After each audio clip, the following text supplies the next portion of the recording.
Jiena Jason Aloisio nilqak għall-podcast ta' Dinja Waħda, il-programm edukattiv għall-iskejjel primarji immexxi minn BirdLife Malta.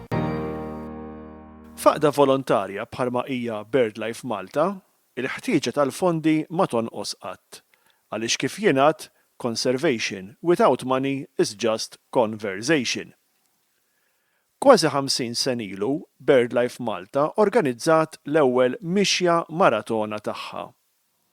Kienet twila 20 kilometru u l-partiċipanti imxew mal-kosta mill-Kalkara sa Birzebbuġa. Dakinhar kienu nġabru flus għax-xiri ta' photocopier. Minn dak iż-żmien l-hawn, ir-rotta inbidlet kemm il-darba. Il-partiċipanti wkoll, imma il-mixja baqgħet issir kważi kull sena u saret tifforma parti mill-kalendarju tal-programm edukattiv Dinja Waħda. Ma' żmien minflok mixja maratona bdejna nsejħula Walk for Nature. Din is-sena ħsibna li nerġgħu inbidlu xi ftit il-format. Fil-fatt, Walk for Nature se ssir tard wara nofsinhar tas-Sibt 9 ta' Mejju bejn il-5 u 8 ta' filgħaxija. Sejrin ukoll inqasru d-distanza għax illum mixjiet twal forsi jkun hawn min jaqta' qalbu minnhom. Iddeċidejna wkoll nikkonċentraw il-mixja fuq il-medda art sabiħa magħrufa bħala Foresta 2000, qrib ir-Riserva Naturali tal-Għadira. Għal dakinhar lestejna sett ta' attivitajiet li żgur se jgħinu lill parteċipanti jiskopru l-ġmiel tan-natura li nsibu f'Foresta 2000.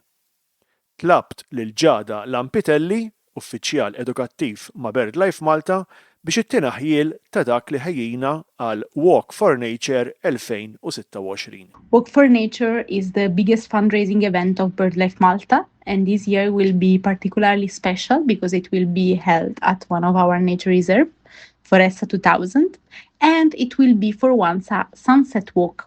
So you will be able to enjoy all the lights and nature that is not always around but comes out during sunset.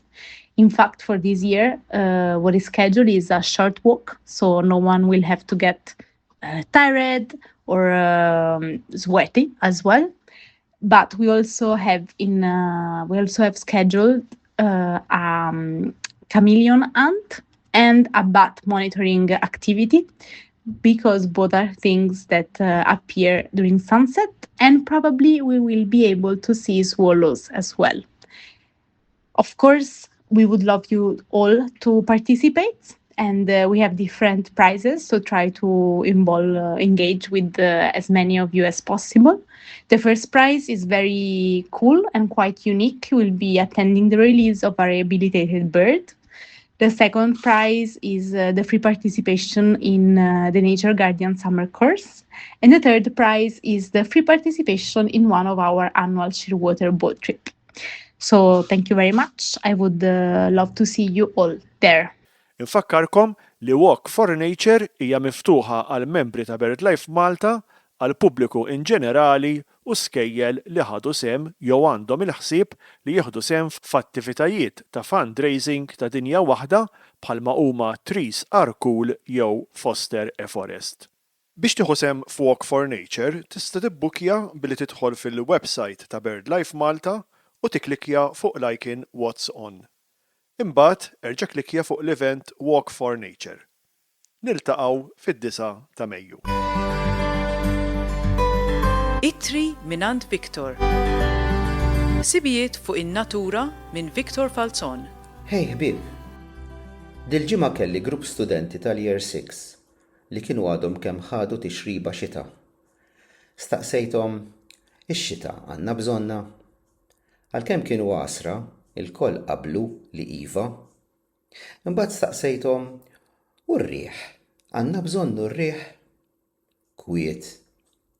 Fl-aħħar waħda tifla qalt li biex idoqqilna ċ-chimes. Ippruvat miskina. U kieku nistaqsi lilkom, x'tgħiduli? Mela ħanejdilkom jien, ħbieb, li kieku ma kienx ir-riħ, l-art tad-dinja tkun kważi kollha deżert. Tgħiduli kif? Mela, għaliex l-art mhix deżert? Ovvja, għax tagħmel ix-xita u jikbru l-pjanti, l-foresti, l-ħxejjex, eċetera. Proset, issa, minn fejn tiġi x-xita? Ovvja, mis-sħab. Tajjeb. U minn fejn jiġi sħab? Ovvja, mill-ilma li jitla mill-baħar. Imma jekk is-sħab jifforma fuq il-baħar, kif tagħmel ix-xita fuq l-art? Ovvja, għax is-sħab jiċċaqlaq. Sewwa u s-sħab kif jiċċaqlaq? Bir-riħ hux. Fimtu issa għaliex għandna bżonnu r-riħ?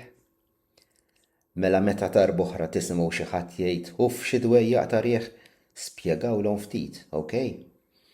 Ir-riħ għandna nirringrazzjawh tal-li jżommilna d-dinja ħadra u ħajja.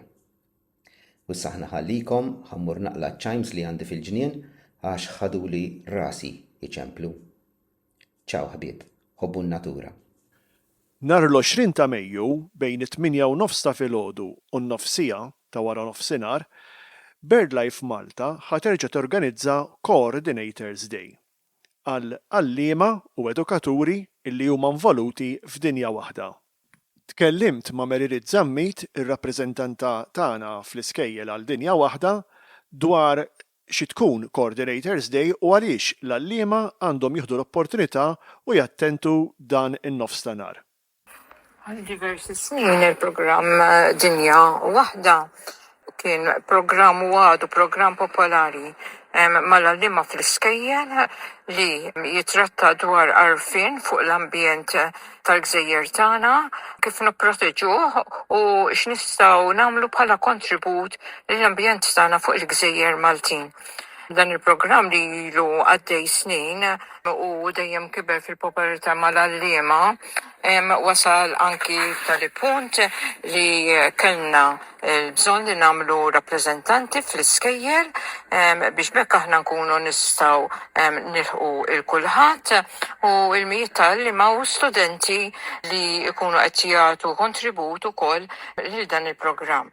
Issa dawn ir-rappreżentanti aħna ngħidulhom Dinja Waħda Coordinators huma nies responsabbli ħafna li jkomplu x-xogħol tagħna fl-iskejjel u dejjem rajna modi differenti kif inġeddu dan il-kuntatt tagħna ma' xulxin u anki xi żviluppi ġodda li jkunu għaddejjin bħal meta dewilna nfukaw iktar li l-istudenti tagħna ikunu parteċipanti fl-ambjent, ġifieri mhux ikunu jafu fuq l-ambjent biss fuq biċċa karta pereżempju jew ibinġu xi ħaġa fuq l-ambjent, imma jinvolvu ruhom attivitament fl-ambjent naturali kemm jekk forsi dawn l-ispazji jinsabu fl-iskejjel tagħhom jew inkella fi spazji li jistgħu jinsabu barra l-iskejjel, għax mhux l-iskejjel kollha forsi igawdu minn natura u minn spazji miftuħa għat-tfal. Fil-Coordinators Day, ovvja, niltaqgħu ma' xulxin biex nippjanaw x'nistgħu nagħmlu iktar, żviluppi ġodda, nagħtu taħriġ meta jkun hemm bżonn anki lill-għalliema ħalli dan it-taħriġ huma jkunu jistgħu jgħadduh lill-istaff tal-iskola u mill-istaff tal-iskola anki jilħaq l-istudent. Bżonn forsi ta' xi għodot li forsi jkollhom bżonn l-għalliema biex ikunu jistgħu ikunu attivi fl-ispazji naturali tagħhom li jinsabu fl-iskejjel jew forsi anke barra l-iskola tagħhom u bekk nkunu iktar qegħdin nilħqu l-għanijiet tagħna ma' xulxin. Dan it-taħriġ ikun kontinwu matul is-sena, isir minn diversi membri anki li jinsabu bħala education team f'Dinja Waħda u wkoll aħna nkunu nistgħu nindirizzaw permezz ta' dan il-kuntatt fil-Coordinators Day xi problemi li jkollhom affarijiet li jinqalgħu pereżempju fl-ispazji naturali tal-iskejjel, manteniment u affarijiet bħal dawn. Jekk tixtieq tattendi għal Coordinators Day, Nitolbok biex iċċempel fl-uffiċċju ta' BirdLife Malta fil-ħinijiet tal-uffiċċju biex tingħata aktar tarif. Naraw issa x'għandha xtajdilna Dr. Desiree Falzon dwar ix-xaħmet l-art. One of our precious reptiles is the ocellated skink. No, not the stripy creature known for its aroma. That's a skunk, and it lives on the other side of the world.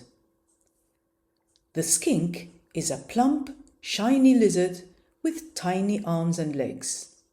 So tiny that the animal can't use them much. And to move fast, the skink wriggles. And that's what usually sends people screaming in terror. It's basic maths, you see. Shiny plus wriggling plus rustling in the grass equals snake equals run.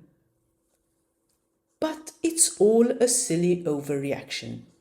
Skinks are gentle, harmless creatures, interested only in A. Snoozing in a nice sunny spot on a rock. B. Munching insects. C. Looking for a mate. Or D. Finding a nice, dark, cozy crack where to sleep off the cool winter months. But come spring, they wake up and we start seeing them, especially where there are rubble walls, which are excellent habitat for skinks. Leave out a juicy slice of tomato for them to lick, and you can become friends too. Oh, by the way, and even if it were snakes, there's still no need to fret, as all Maltese snakes are harmless to humans. But that's a story for another time.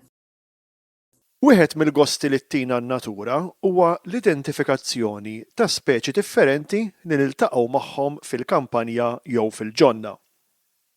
Il-ftit sforz li nagħmlu biex insiru nafu l-isem ta' ħlejqa mhux biss jagħti identità f'għajnejna lil dik il-ħlejqa, imma jkabbar ukoll l-għarfien tagħna tal-biodiversità li tinstab madwarna. Fil-waqt li l-kotba magħrufin bħala guides għad għandhom importanza biex nidentifikaw fjuri, asafar, insetti, inkella ħut u ħlejjaq tal-baħar, illum jeżistu apps li jagħmlu l-identifikazzjoni ferm iktar faċli. App popolari ħafna u li jiena nħobb nuża hija iNaturalist li tista' tniżżilha fuq l-smartphone tiegħek mill-App Store jew Google Play. Wara li tiftaħ l-app iNaturalist, l-app tistiednek toħloq account u bekk tibda tifforma parti minn komunità ta' eluf ta' users li jistgħu jgħinuk fl-identifikazzjoni tal-ispeċi li tiltaqa' magħhom. L-identifikazzjoni ssir permezz ta' ritratti li tieħu bl-istess app iNaturalist jew li tipplowdja fuq l-istess app. Tista' wkoll tirrekordja ajjat u għana tal-asafar u l-app tgħinek taraf x'inhu dak l-asfur u ttik ukoll ritratti tiegħu. F'xi każijiet l-app itik iktar minn possibilità waħda. F'dan il-każ, u anke jekk l-app itik riżultat wieħed biss, jiena dejjem nirrakkomanda li tiċċekkja jekk l-ispeċi tkunx verament tinstab f'Malta. Dan tista' tagħmlu faċilment billi tikteb l-isem tal-ispeċi fuq Google jew xi search engine oħra u warajh tikteb l-isem Malta. B'dan il-mod tidħol f'websites lokali li jikkonfermawlek jekk din l-ispeċi verament tinstabx f'Malta u Għawdex. U wkoll jgħinuk issib l-isem Malti ta' dik l-ispeċi minn barra dak Ingliż u xjentifiku. B'dan it-tarif nagħlaq l-ewwel podcast ta' Dinja Waħda u jiena Jason Aloisio fil-waqt li nirringrazzjak li kont miegħi għal dan il-ħin nistiednek biex terġa' tingħaqad miegħi għal podcast li jmiss. Insellimlek.